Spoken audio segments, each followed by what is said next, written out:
missed that whole Oh, God, it was a nightmare. chosen. We wait.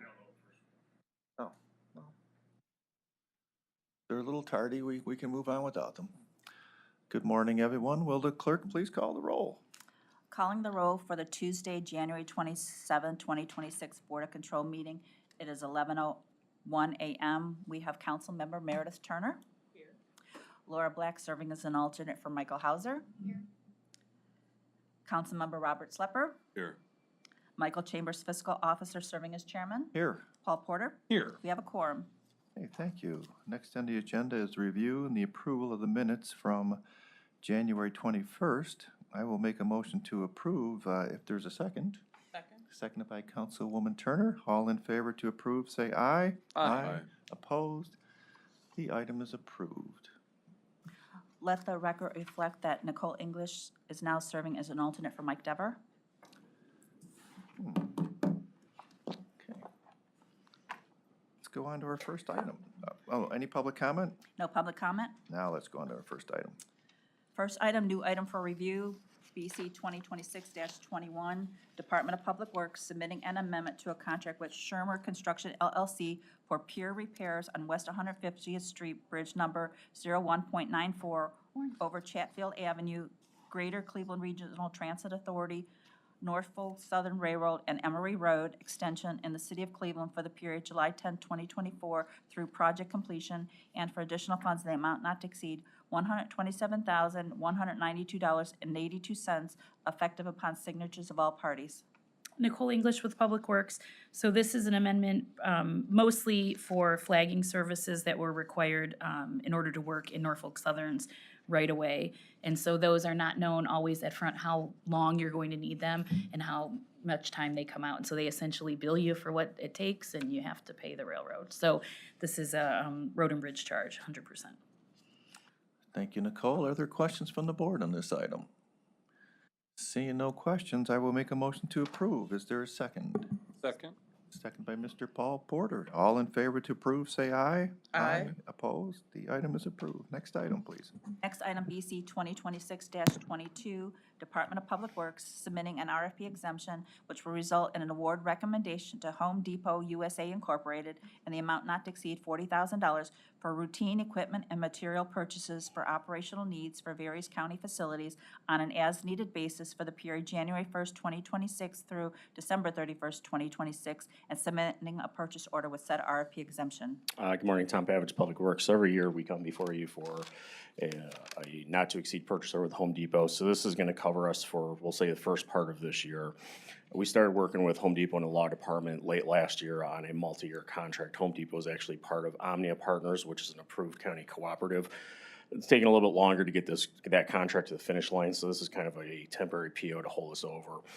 It's mostly used for big box retail. This isn't going to replace any vendor. This is if they need plywood, mops and buckets, as needed stuff on almost as an emergency basis. So, but once we get that contract across the finish line, we'll end up canceling and decertifying this PO.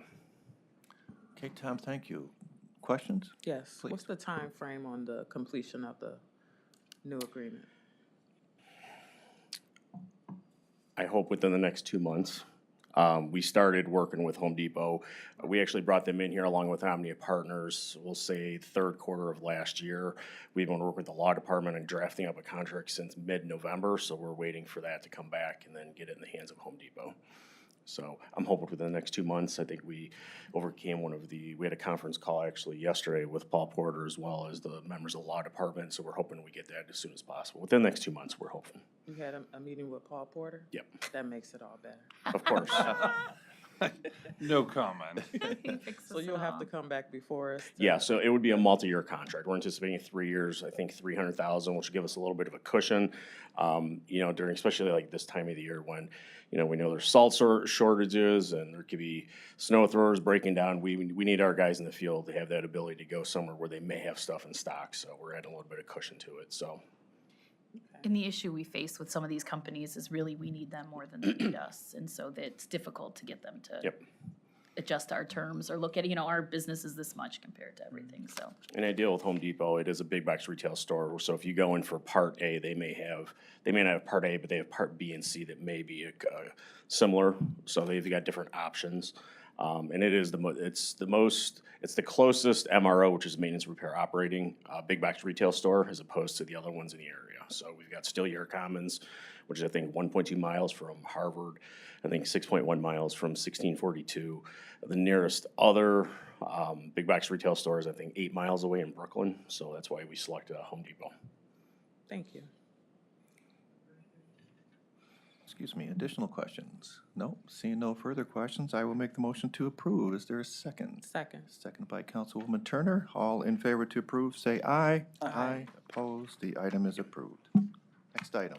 Next item, BC 2026-23, Fiscal Office submitting an amendment to a contract with Numo Tax and Licensing LLC, formerly known as GovOs Incorporated, for a cloud-based records management system, support and maintenance services for the Fiscal Department Transfer and Recording Division for the period February 10, 2022 through February 9, 2027, to modify the scope of services to include the design and development of a new fraud prevention tool as outlined in Schedule D, and for additional funds in the amount not to exceed $100,000 effective upon signatures of all parties. Brian O'Malley, Fiscal Office Transfer and Recording Director. Give a, Um, go ahead, you're good. So GovOS, which is now Numo, as they changed their name, is our current vendor that provides our transfer and recording software. One of the problems that's been happening nationwide for the past, it's gotten worse over the last decade, but is deed fraud and deed theft.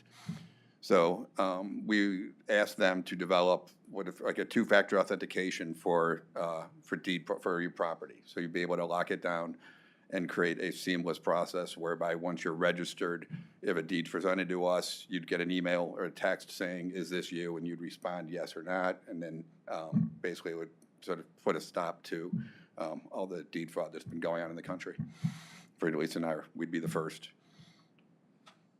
So right now, things, you know, they come in and it's transferred. If they have a valid notary, everything it gets done. It's only after the fact that people realize that their, you know, house has been taken and sold, and so there's a bunch of different people hurt. The person who originally got their house and the person who bought the house, and it just gets muddied. So this is a way of ensuring that we The stop it. scams have taken a lot of different courses, but the most common is, like Mike said, you know, they find a house that's empty, they look up who owns it. The process of notarizing a document hasn't changed in over a century, so it hasn't caught up with modern times.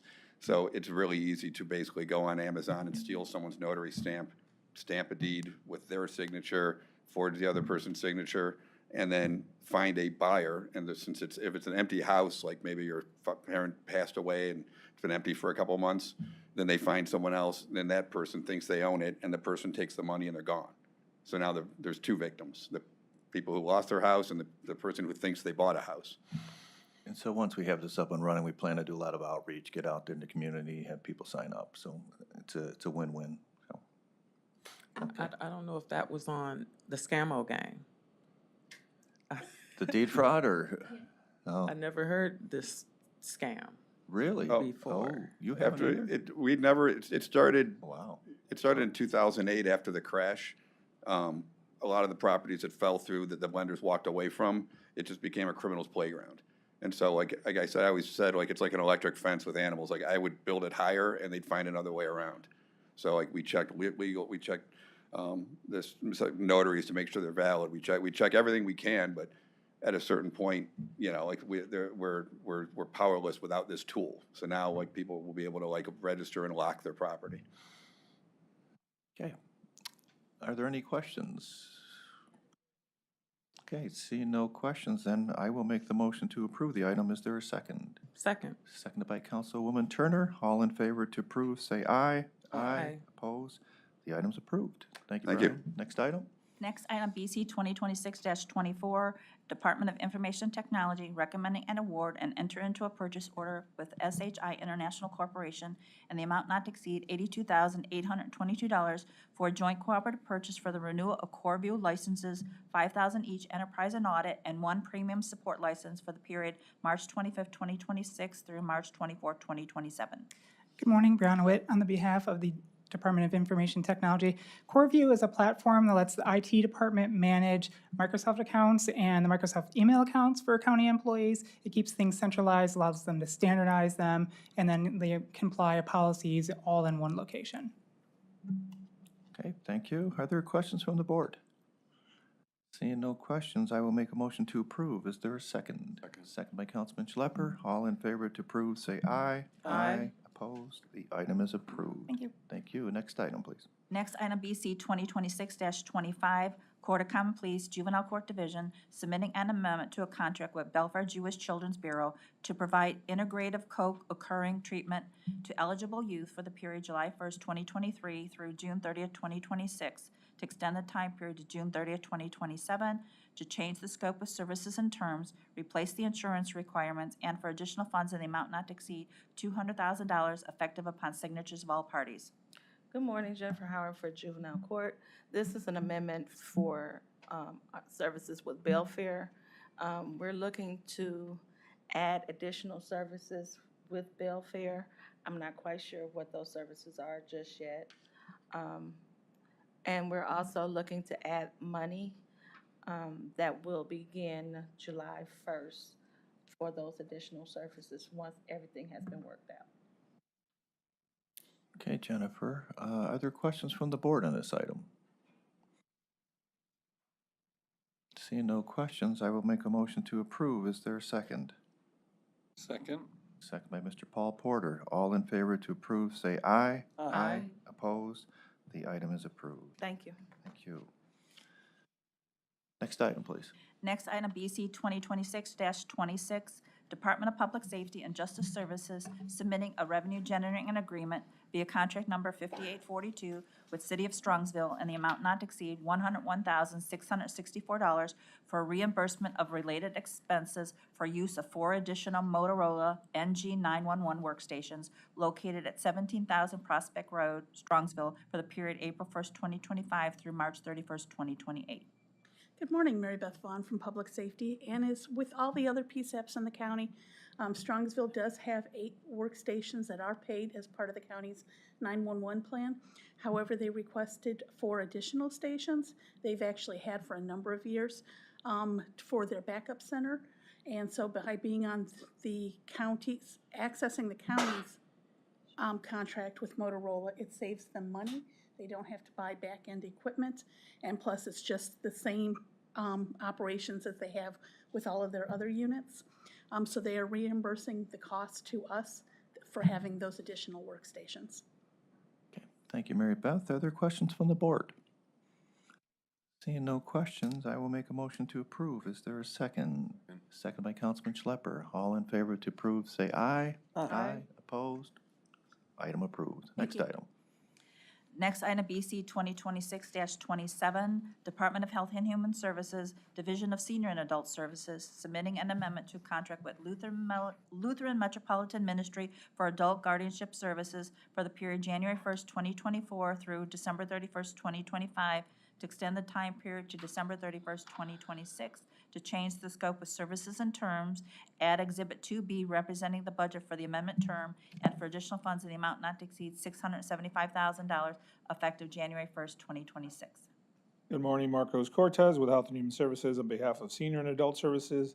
Again, this is a contract amendment with Lutheran Metropolitan Ministry for Adult Guardianship Services. LMM will provide guardianship services to adults who have been deemed incapable of making personal or financial decisions for themselves and to minimize their risk of abuse, neglect, and exploitation. Thank you, Marcos. Are there questions from the board on this item? Seeing no questions, I will make a motion to approve. Is there a second? Second by Councilman Schlepper. All in favor to approve, say aye. Aye. Opposed? The item is approved. I have a post question. Please. How are these clients determined to be unable to care for themselves? So I believe the referral's made to our adult protective services at DSAS. And then there's an assessment done, they're referred to LMM. And if they, someone that they can provide services to, I think it's through the courts that they're, the guardianship is legally determined. Probate? Probate, I believe it's probate, yes. You said, DSAS, you said that an assessment is done, you said something after that. It's They're referred to who? referred to Lutheran Metropolitan Ministry, and they determine if it's a case that they will take. Okay, great. Thank you, Marcos. And no further questions. We already approved the item, right? So we're good. That was a post question. Okay, let's move on to exemptions.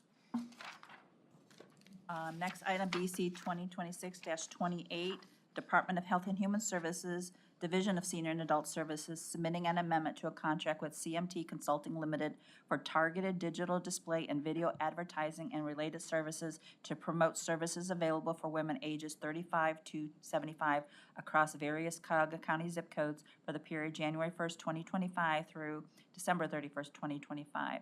To extend the time period to December 31st, 2026, to add Exhibit 3 representing the budget for the amendment term, and for additional funds in the amount not to exceed $23,000. Marcos Cortez again with Health and Human Services on behalf of Senior and Adult Services. Again, the provider will create and execute digital display and video advertising with flights targeting women between the ages of 35 and 75.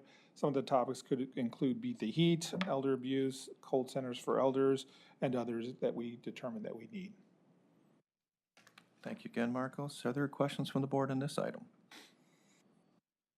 Seeing no questions, I will make the motion to approve it. Is there a second? Second. Seconded by Councilwoman Turner. All in favor to approve, say aye. Aye. Opposed? The item is approved. Moving on. Moving on to exemptions, first item, BC 2026-29, Department of Health and Human Services, Division of Children and Family Services, recommending to amend Board of Control Approval Number BC 2025-324, dated May 12, 2025, which amended multiple prior approved alternate procurement processes, resulting in purchase orders to various licensed providers for reimbursement for out-of-home care placement services for the period December 1st, 2022 through December 31st, 2025, to extend the time period to December 31st, 2026, and to change the total amount not to exceed from $1,750,000 to $2 million. Marcos Cortez again on behalf of the Division of Children and Family Services. Again, this is an amendment to our alternative procurement process that allows us to pay vendors being utilized for placement services while we are working to add them to our master contract. You may recall that previously we had to use our time-sensitive mission criticals to pay vendors, but that was very limiting. Thank you again, Marcos. Are there questions from the board on this item? Seeing no questions, I will make a motion to approve. Is there a second? Second. Second by Mr. Paul Porter. All in favor to approve, say aye. Aye. Opposed? The item is approved. Thank you. Moving on. Moving on to consent agenda items, BC 2026-30. Okay, pretty short. Are there any questions on any of those items? Okay, seeing no questions, I will make a motion to approve today's consent agenda item. Is there a second? Second. Second by Councilman Schlepper. All in favor to approve, say aye. Aye. Opposed? The item is approved. Moving on. No other business? Any public comment? No public comment? I will make a motion to adjourn. Is there a second? Second. Seconded by Mr. Paul Porter. All in favor to adjourn, say aye. Aye. Opposed? We are adjourned. Thank you. Nicole?